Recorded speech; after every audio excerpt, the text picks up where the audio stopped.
Assalamualaikum warahmatullahi wabarakatuh. Alhamdulillahirrabbilalamin. Puji syukur kita ucapkan kepada Allah SWT yang telah melimpahkan rahmat dan karunia-Nya kepada kita semua, sehingga kita dapat berkumpul pada Kamis perkuliahan pada hari ini. Selawat beserta salam tidak lupa pula kita hadiahkan kepada Nabi besar kita, yakni Nabi besar Muhammad SAW, yang telah membawa umatnya dari zaman jahiliyah ke zaman yang berilmu pengetahuan seperti saat sekarang ini. Sama-sama kita hormati Bapak Abdi Fadlan sebagai dosen pengampu dan seterusnya teman-teman yang seperjuangan dengan saya. Baiklah, kami dari kelompok 12 akan membahas tentang perilaku organisasi positif. Sebelumnya saya akan memperkenalkan terlebih dahulu anggota kelompok dari kelompok 12, yakni saya sendiri Vio Gusta pertama sebagai moderator. Pemateri pertama yaitu Anissa Putri, pemateri kedua yaitu Selvi Septia, dan yang terakhir Jihan Fauzia. Baiklah, langsung saja ke materi pertama yang akan dibahas oleh Anissa Putri. Kepada Anissa dipersilakan.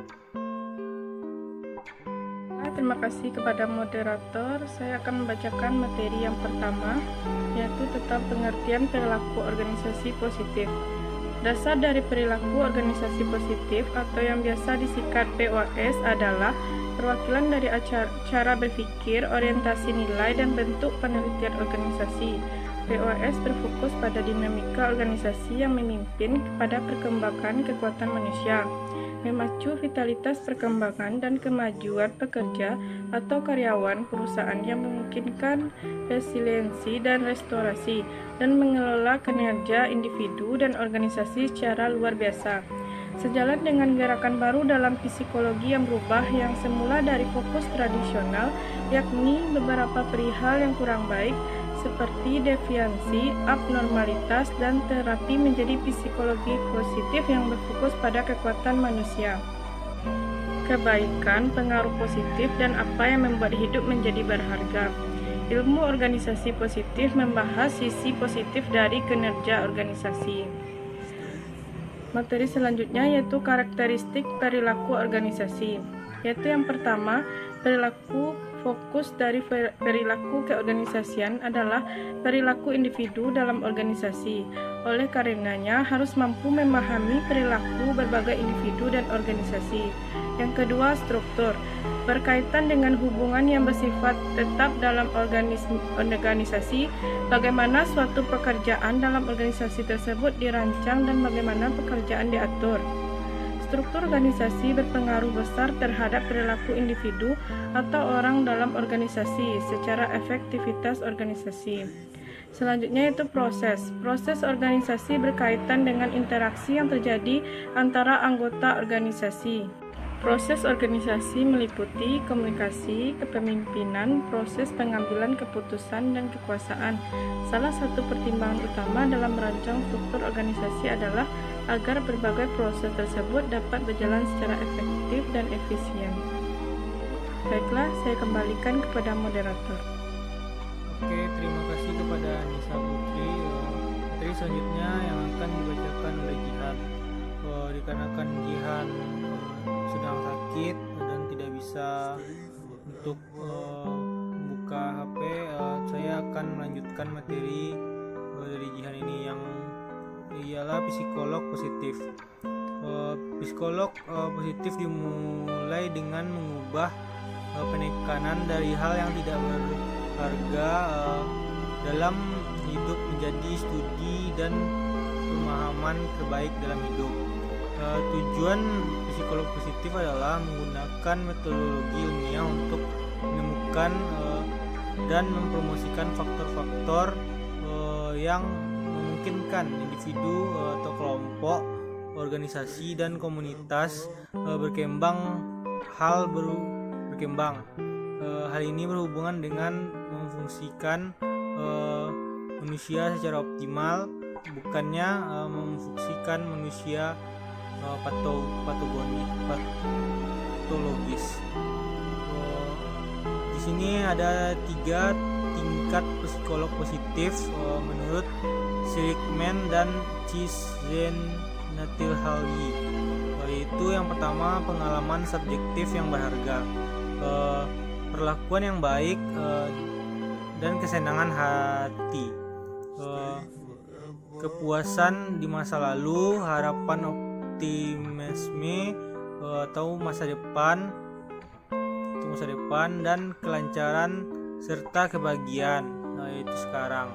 Yang kedua, karakteristik individu yang positif, kapasitas untuk mencintai dan bekerja, keberanian, keahlian personal, sensitivitas, sensibilitas estetika, dan daya tahan memaafkan, orisinalitas, pemikiran ke depan, spiritual luas, talenta tinggi, dan kebijaksanaan.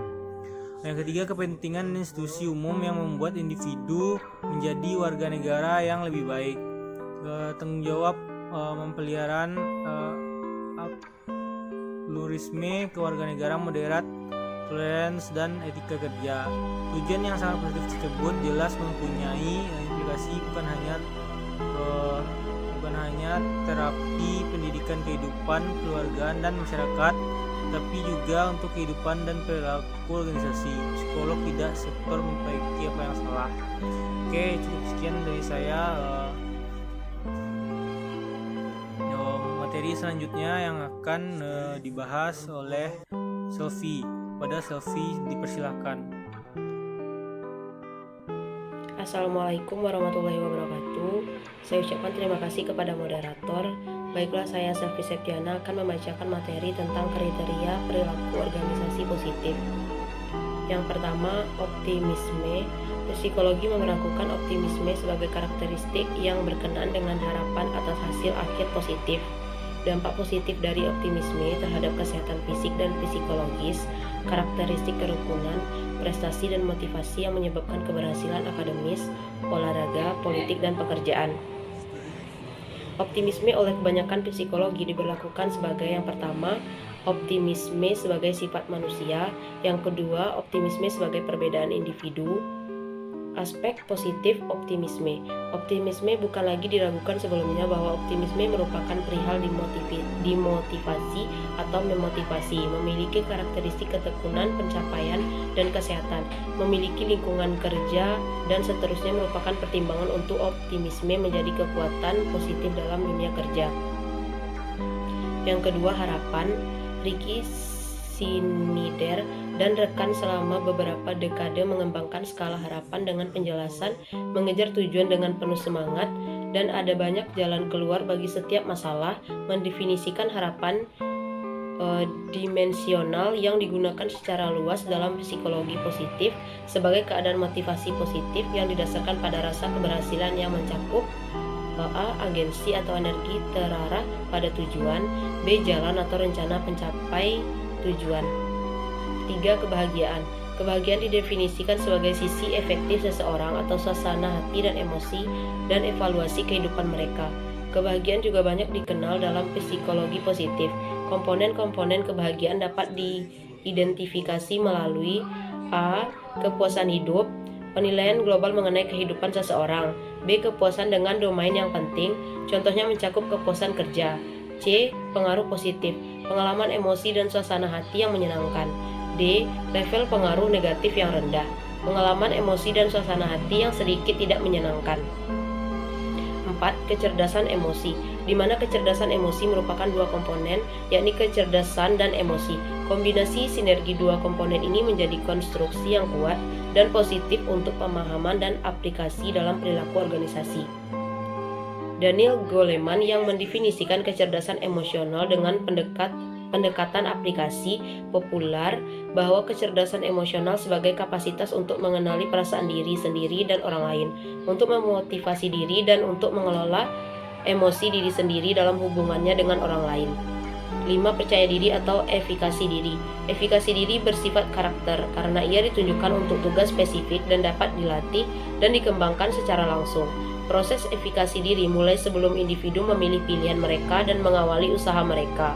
Yang pertama, orang cenderung mempertimbangkan, mengevaluasi, dan mengintegrasikan informasi mengenai kapabilitas yang dirasakan. Efikasi diri secara langsung mempengaruhi yang pertama, pemilihan perilaku, yang kedua, usaha motivasi, dan yang ketiga, daya tahan. Baiklah, hanya itu yang dapat saya sampaikan. Saya kembalikan kepada moderator. Oke, terima kasih kepada Selvi.